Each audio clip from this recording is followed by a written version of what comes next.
Hello, everyone. I'm Bella, and I've got Alana here with me today. I absolutely love having her on because the way she approaches remodeling is beyond practical. She gets the big picture and she catches the details most people don't even think about. Alana, welcome. How are you? Thank you for I'm being here with us. I'm good. How are you? Thank you so much. If you don't know Alana yet, she's a licensed contractor, which means she is not only picking out pretty tiles and layouts, she's also thinking about how stuff actually works behind the walls. She's got this really great balance of creativity and practicality, and she brings a lot of heart to every project. Today, we are talking about what really goes into a remodel. Not just the beautiful aftershots, but all the decisions and mindset shifts that have to happen before you even pick out a cabinet door. So, you may be dreaming of renovating your kitchen or may be curious about the process. Please stay tuned in because this one is for you. Before we jump into the questions, Alana, I'd love to begin with something a little more personal. If you could share one message with homeowners who are thinking about remodeling or who've just discovered your company, what would you want them to know about you and Alana Busse Construction? Just how much we care about each of our clients and their projects and really making each project individual for them and functioning for them and really making it their home. It's not about us getting the design, the look that we would maybe want in our own homes, but really making it the way that the client would want for their own place. Oh, that's so nice. And if you could share more details, like how everything started and a little bit more details about you and about the company. So I've been doing kitchen bath remodels, additions, and things for the last little over 19 plus years.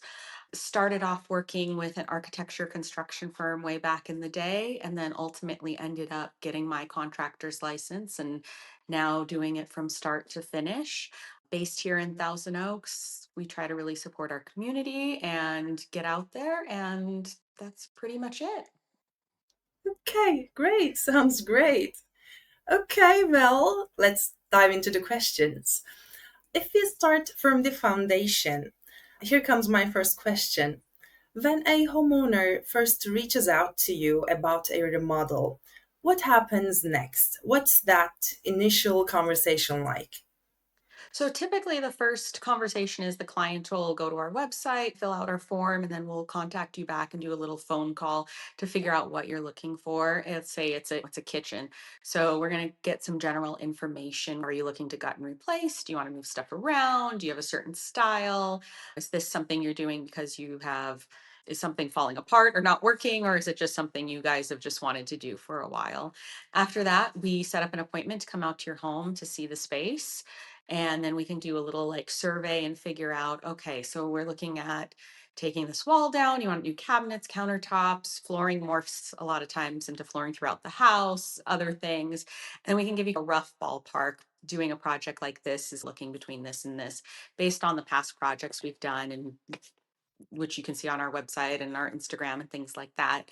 And then if that sounds good to you, we do charge $150 to come back with to a design retainer with you. So we would get some measurements and some dimensions, and then we're able to come up with a scope and a more um, tight budget range. So it's not just between this and this. It's kind of like, okay, we really went back and figured it, and you're realistically between here and there. We always want to try to be somewhat realistic with the clients. We don't want to get too far down the road and tell them it's going to be more than the $1,000 HGTV tells everyone. And then if you would like to move forward with the design process, getting everything picked out and the plans and all of that, we charge a design retainer fee, kind of depends on the project.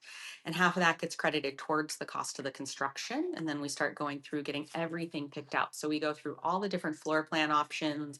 What if there's an island? What if there's a peninsula? What if it's turned this way? What if it's that wall or this wall that comes out? All of those kind of things. And then every single material down to like the countertop and the edge detail and the grouts. So at the end, we're able to give you a construction contract, you know, exactly what you're getting, you know, the exact final price.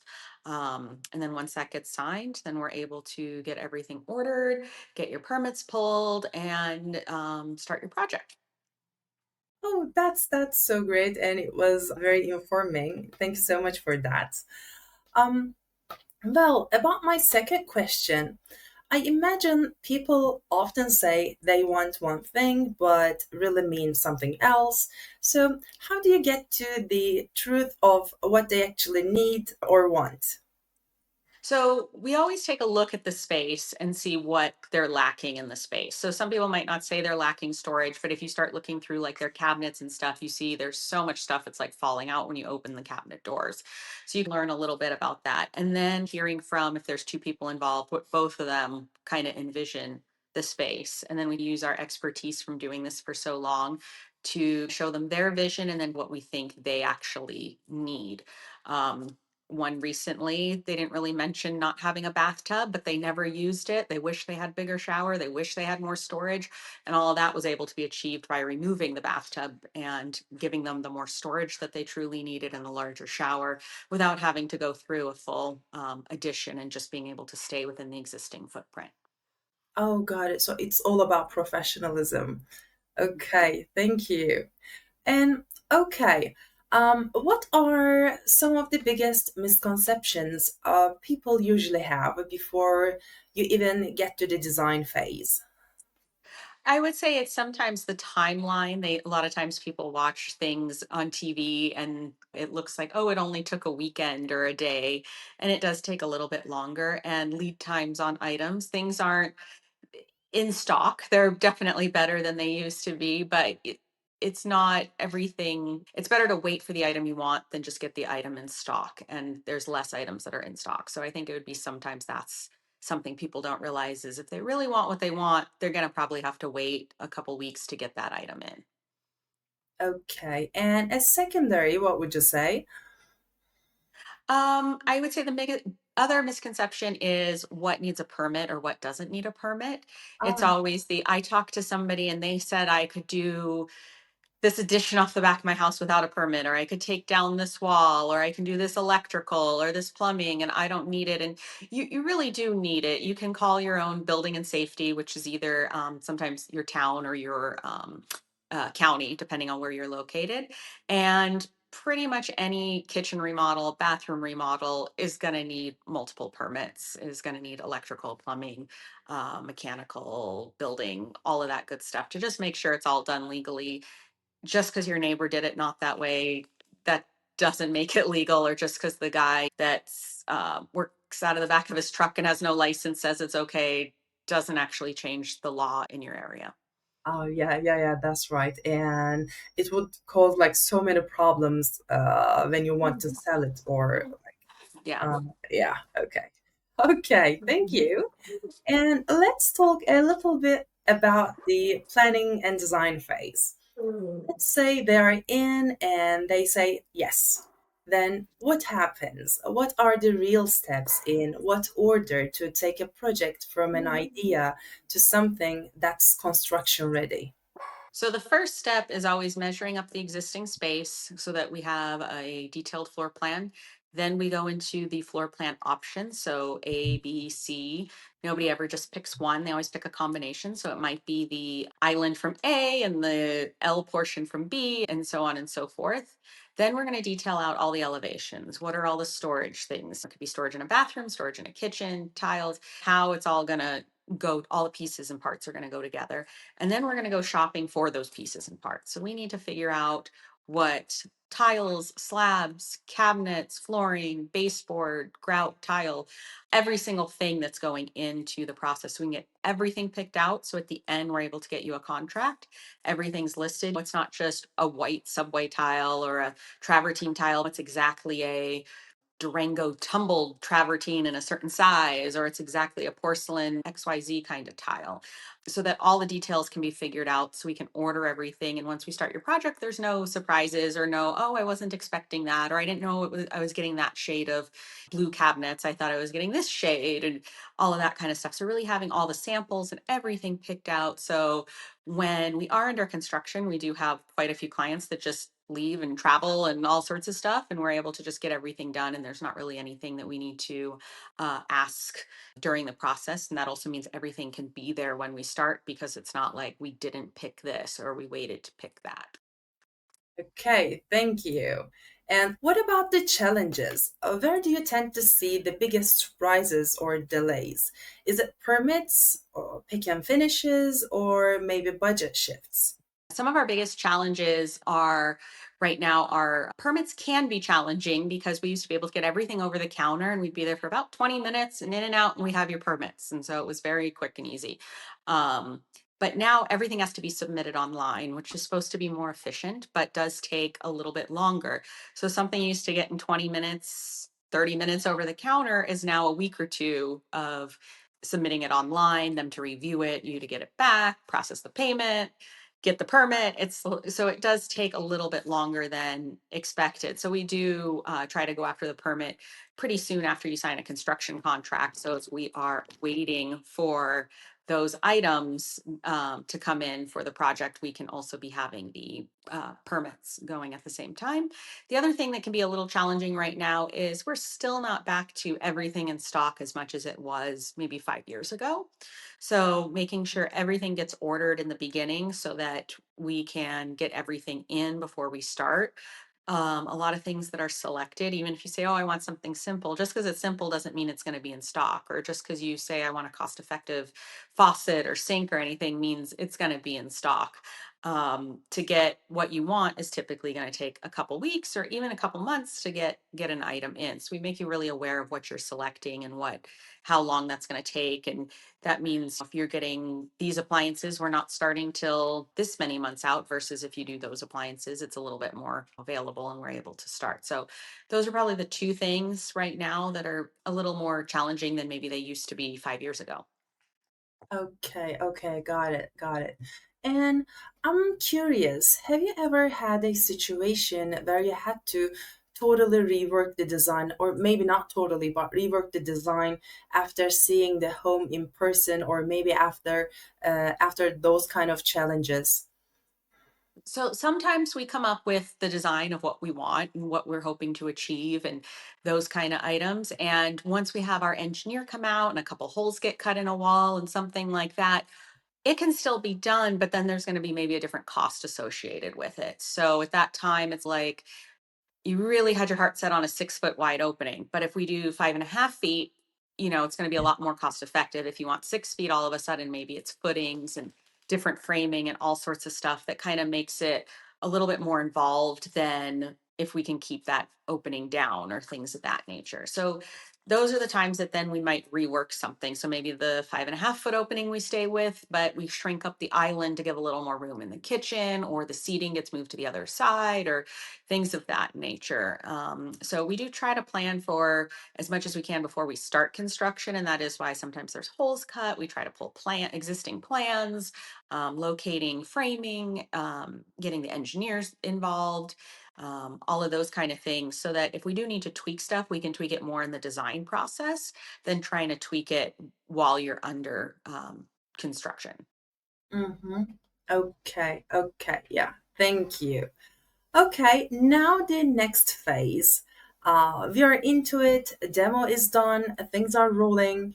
What are some of the emotional highs and lows you've seen homeowners experience during this middle phase? Well, I think the emotional highs and lows is definitely when you see the demo happening, it happens pretty quick. It can be a day or two and we can have the whole project demoed out. And it's such a big jump from your old kitchen to just this empty space. And so clients are like, wow, it's moving along so fast. But then when rough electrical, rough plumbing, rough HVAC, all those guys are working really hard. They're doing really good work, but nobody's going to appreciate all the wiring that got ran in the wall or the rough electrical boxes. These guys just don't get any of the aha, like, oh, that's amazing kind of moments. So you have that going on, and the homeowners sort of think maybe it's moving a little bit slow, but you have guys there working and doing these items. It's just not anything glamorous that they're doing in that moment. And then you start seeing them going back to the high when the cabinets are going back in. So when the cabinets are going back in, you start seeing it come together. They're like, okay, it's going to be a kitchen again. There's that kind of thing going on. They can see like their bells and whistles. They can open some stuff. They can really imagine themselves back in.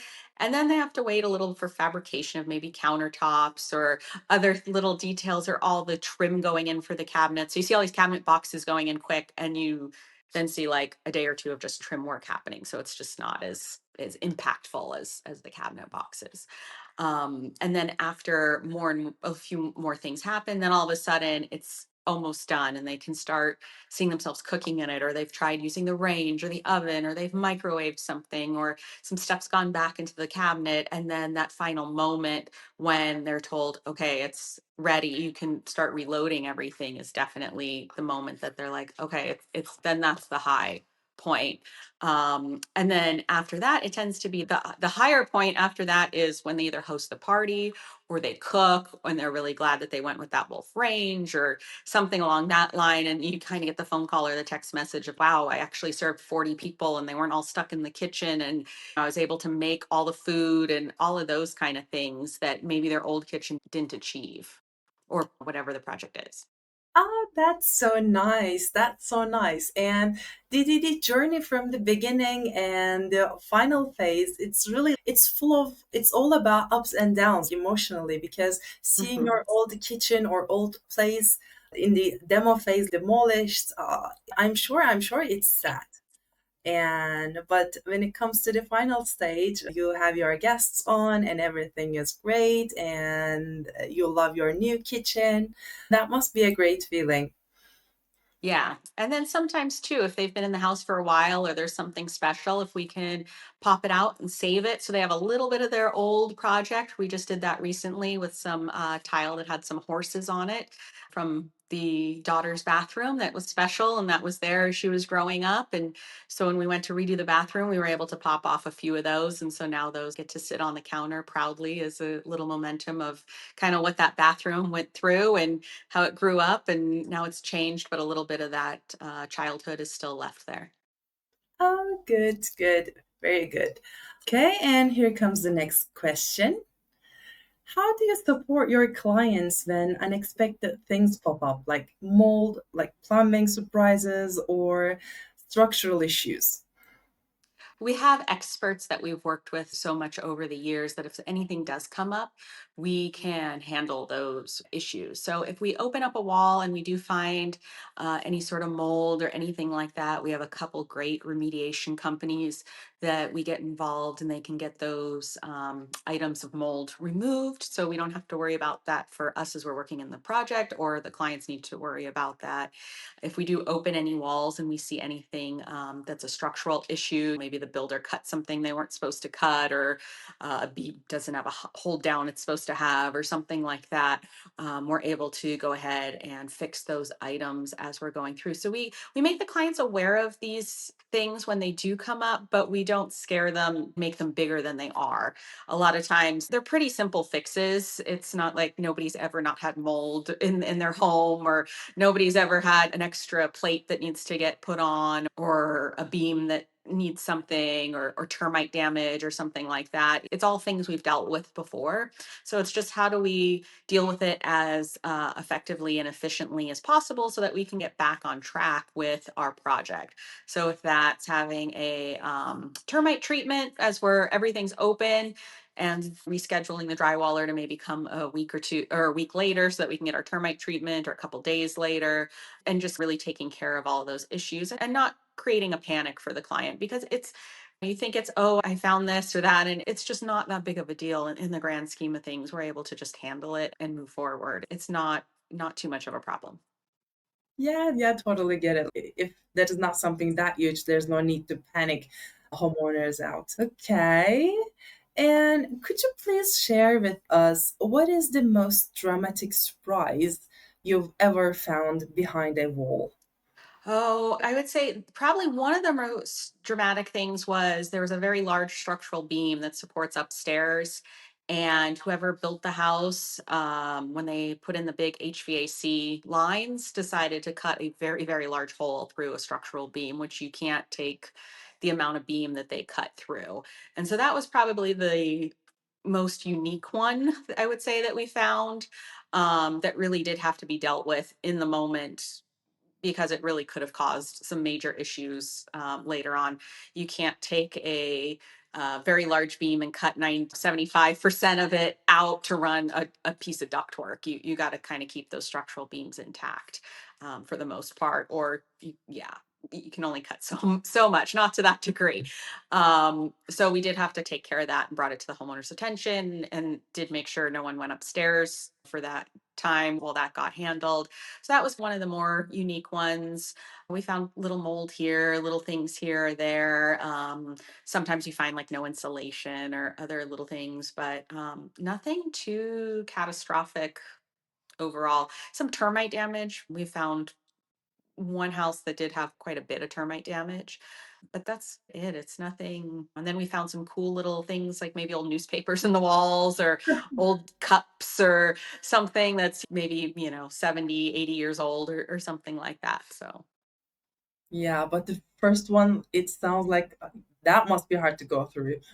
that one was a little bit harder just because it could have been, we were all just very surprised that there wasn't anything showing upstairs or down that it lasted as long as it did was surprising. So Yeah, but now everybody's safe and it's all taken care of. So perfect, perfect. Happy to hear that. All right. Okay. Now construction is moving forward.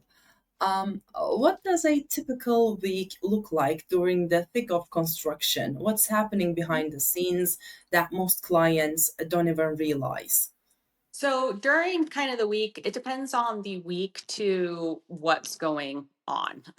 You could have a bunch of people there and they're doing stuff. You could have a day. So you could have, let's say you have drywall going on. So the first day, it's a ton of stuff going on and they're hanging all this drywall and you have all these guys in there and ladders and stuff. And it's just like, it's happening. They're like in their Santa's toy factory. Like it's just going nonstop kind of thing. And then the next day you have an inspection, which is normally one of us just sitting there and waiting for the inspector. And so you go from all these people to one of us just sitting there waiting. So we have the inspector and he shows up and he signs the little card. That's all that happened that day. And then the next day, the drywallers are coming back and they're mudding and they're taping and they're texturing and they're doing this and that. And you have plastic up and you have all this work happening at your job. And then behind the scenes, you have different people working that are getting you on different schedules. So now we know the drywall's almost done. So we know the cabinets. We have cabinet, maybe a cabinet delivery showing up where we are getting other people scheduled, all of those kind of things that are working behind the scenes. We're getting even dumpsters picked up and dropped off because you do create a lot of debris when you do a remodel. So all of those kind of little things are happening behind the scenes as you're seeing this thing. But a typical day there, I would say there's not a typical day that's going to happen every single day. Some days you're going to have a lot more going on. Some days you may have stuff going on that has to do with your house, but isn't happening at your house. So, countertop fabrication is one of those things. And when we're fabricating your countertop, it is a very messy, dusty process. So, all the countertops are fabricated offsite and then they show up. So, all these guys are working on fabricating your countertops and grinding them and putting the edge detail and working all that hard, but you're not going to see it because it's happening somewhere else. So it could be little things like that. You're seeing the other things going on, but you don't see that there's actually two things going on at once at your home. So Yep, that was fun. Okay. What are the most common challenges with trades or vendors, and how do you stay ahead of those issues? So, one of the more challenging things with vendors is that lead time on items and making sure you have the right item. So, it used to be when I first started, whatever the box said was the item in the box. If it said it was a brush nickel kitchen faucet, it was a brush nickel kitchen faucet in that box. If it said a 36-inch hood, it was a 36-inch hood. Nowadays, that doesn't always happen. So every maybe 5, 10 jobs, which you got to figure each job is getting a lot of materials. You open something and maybe it's not the right item. And that has to do with the manufacturer, not where you're buying it. Because where you're buying it from, they're looking at it and it says a 36-inch hood. The model number is right. It's exactly what you ordered. It gets shipped out. You think everything's perfect. But then when it shows up at your home, and we go to open the box and it's only a 30-inch hood, or there's the wrong flange, or there's the wrong color flange, or the wrong item. So the challenging is that you have to open every single thing that's going into your project versus we didn't used to have to do that. Everything was always right that came in. And now with these manufacturers, you just occasionally see the wrong item in the right box. So having to do all of those can be a challenge that we are seeing with manufacturers and all sorts of different manufacturers. And it's not happening every time, but it is happening every so often that it really just makes it that we do have to open everything because we don't know what might be wrong on the job. And most of the jobs have nothing, but occasionally we just ran into this where we did buy the 36-inch hood and the box was marked correctly and it was the right size and it was a 30-inch hood, and that's not going to work. So it had to go back and we had to get the new one. And we ran into some plumbing where they sent us the wrong hose for the shower. And so we needed to change out the hose for the shower, different things. But we were able to catch all these items because we did open the boxes as they were coming in, and we were able to trade them out. The more challenging side for tradespeople right now is there's not enough tradespeople in the field. Hopefully, somebody watching this will want to get into the field. It's great to be in, but we're not seeing the influx that we used to. So I think there was something I read and said for every 100 people retiring out, only 7 are coming back in.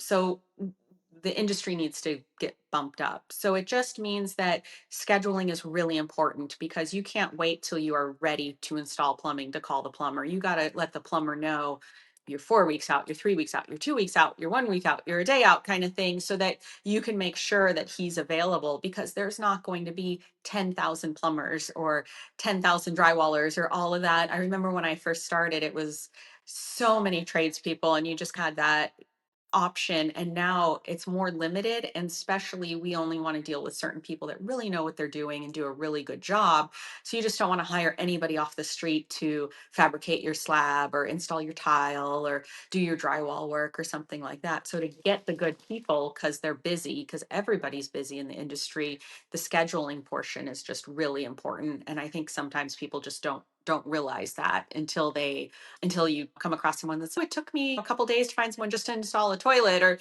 something like that at their own home, that they really understand that it's just not, the availability of people is not what it used to be. There are tons of things you handle behind the scenes, and about the vendors, the messages, I think, open the boxes. Yes. Open the boxes. Open the Yes. boxes. Open the boxes. We're waiting to find some like cool item they accidentally packed, but hasn't happened yet. We've only found some other random items. So, but definitely open the boxes. Okay, okay, yeah, okay. The message is received. Okay, and okay, next question. How do you help everything moving when clients are still living in the home during the remodel? So it depends on what portion of the home we're working in. A lot of times we will kind of section off our area. We have some whole house remodels. If it's a 2-story, maybe we're going to do all of upstairs and bring the clients downstairs during that portion and then flip them to upstairs and then do the downstairs, left and right side of the house. Something like those. If we're doing a kitchen, bathroom, how do we plastic off that area so we can stay more contained so that the clients can still enjoy the rest of their home while we're able to do our work. So most of our clients are still living in their homes. So we really do try to make an effort of how are we going to keep the kids out of the area? How are we going to keep the pets out of the area? How are we going to get in and out of the home? Egress, where we're allowed to park, all of those kind of things. So that we're not as it's not as disruptive as you would think, but it is going to change your daily life having a remodel done. And the biggest thing is like a kitchen when you're having to cook in a toaster oven and a hot plate and your fridge is in the dining room area and you're trying to barbecue breakfast or things of that nature. That's so it's a little bit harder than if you have a bathroom. Typically you'll have a secondary bathroom or a third bathroom or something like that in your home. So it's a little bit easier of a transition and to be under construction on that versus the kitchen. Yeah. Moving people and pets and kids from here to there, it's like conducting like an orchestra or something like that. Yes, A lot of and we moving always wanna people, make sure everyone pieces, stays nice and safe, and so if we need to barricade off certain areas or whatever to make sure everyone's, like, secured. and safe, yes. Okay. Well, now it is the final stage. We are almost there, but sometimes the last part is the hardest. What is the trickiest part of the final 10-15% of a remodel? It's the little things that maybe could come up, so it might be a scratched cabinet door that has to get replaced, Or we go to install a cabinet knob or pull and the screw is stripped on it, or something like that, and where it's you're like so close to being done and maybe it's going to be all done, but then we're going to have to come back and change out a little handle or hardware. And then the other thing is the people see their nice new space and then they want to tack on something at the very end. So we do the beautiful kitchen and it has these beautiful, let's say, oil rubbed bronze fixtures or chrome fixtures. And then they're looking throughout the rest of their house and the doorknobs and the rest of the house don't match. So now they want to change those, but there's a lead time on it. So we thought we were almost done, but now we need to order doorknobs for the rest of the house. Or they really liked the flooring that got done. Well, I know we're almost done. Can we just tack on the rest of the flooring? And we have to order in more materials to do the rest of the flooring or the rest of the baseboard. Or painting is the other thing that tends to make it where a project is almost done is we'll paint the kitchen or the bathroom and then that morphs into if you paint the bathroom, might as well paint the bedroom that's attached. And as long as you're painting the bedroom, why don't we paint the hallway? And the hallway turns into the whole inside of the house, and then you paint the front door and they're we'll just paint the outside of the front door and then you paint the whole outside of the house and next thing you know you're painting the mailbox and the whole house has been painted.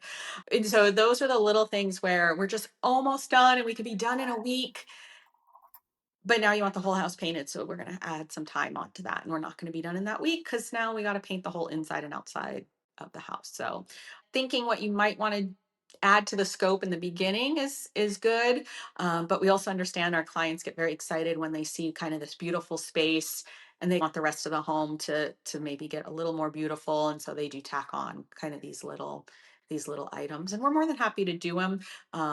But it is going to change that end date by a little bit. Yeah. And what do you think makes a remodel feel truly finished, emotionally, especially for your clients? That's when you get to move back in. So when you get the it's okay to put stuff in those cabinets, I would say that's the most exciting moment for a client when we tell them they can put their toothbrush away and they can put their soaps away in their bathroom, or they can put the toilet paper on the toilet paper holder, and we're done. It could be that we still need maybe an inspection or they're waiting for a little pickup item or something, but it's usable, it's for them, it's cleaned, it's ready to go. In a kitchen, it's putting the stuff away, and then the first time they get to cook something is very exciting. So the first time they get to actually use the big range they bought or the wall oven or all of that, especially since they've been living out of a toaster oven and a hot plate for the last couple weeks. And now they get to actually use their beautiful Viking range or La Cornue range or Aga or whatever it might be. And that first moment that they get to use like a real pot and pan and all of that. So those are probably the like, it's over, it's mine, we're back kind of exciting moments for clients. Oh, yes, I love that. Okay, and here comes the final question. Looking back at your best remodels, what did those homeowners do right from the very beginning to the final step? So the ones that go the smoothest are the people that really know what the scope they want. So they understand they just want to do the kitchen or they want to do kitchen, flooring, bathroom, but figuring out as much of what do you want to achieve and why are you doing the remodel? So are you remodeling the bathroom because it's just old? Are you remodeling the kitchen because you have no storage? Are you remodeling because your friends remodeled and yours isn't as nice as theirs? Or whatever the reason might be, is letting us really know, okay, the reason I'm doing this kitchen is I like to cook, there's no counter space, and identifying a budget. So the ones that can identify a budget in the beginning and let us know, that really helps us along because then we know maybe to keep you in these cabinets or this countertop or these products more than those products. Or no, if you have a strict budget and you're trying to stay around this, okay, we know we can do the kitchen and just the kitchen floor. Or we know, oh, you're a little more flexible and you this budget. So now I can show you, okay, maybe we'll do some more flooring, or appliances is a big thing. We don't want to sell you the or take you shopping for the $100,000 plus range if your budget is only 100,000. We want to keep the appliances maybe, on the more modest side. So Having a budget and sharing that with us really does help your project go smoother so that we can guide you through it. Because we all want the goal of creating this beautiful space that you're going to love. And the way to do that is if it's a space you can afford too. So, really going through the process and picking things and helping you select things and so knowing you can take down that wall because you have a little more flexibility in your budget or knowing your budget's pretty tight. So all of our major items are going to go back where they are. We're not taking down any walls. Oven needs to go where oven was, sink to sink. And so we can really work with you to achieve something you're going to love and something that fits within that budget. So I definitely recommend that clients figure out what are they hoping to spend on a project. If they're hoping to spend a certain amount and they let us know and then go, I maybe have a little flexibility to go up to this, like we can let them know for that little extra what can maybe be achieved. Maybe the wall can come out, or maybe the whole house can get painted, or maybe we can also do the laundry room or the fireplace or something else. Yeah, so knowing your budget, knowing what you need, what you want, your limits, and what is doable for you. Yeah. Yeah. Okay, then. Thank you so much, Alana. These were my questions for you today. Before we close things out, is there anything else you want to add? No, I think you covered everything. So we look forward to working with everyone. Yep, and I like this one. I really did actually. Like you were like it was really informing and you explained everything in detail and thank you so much for that. Thank you. Okay. And like your insights, your process, and the care you bring into people's homes, it's all incredibly inspiring. Again, thank you so much. And to everyone listening or watching, if you are curious to learn more about home remodeling or want to connect with Alana and her team, you can find a link to her website in the description below.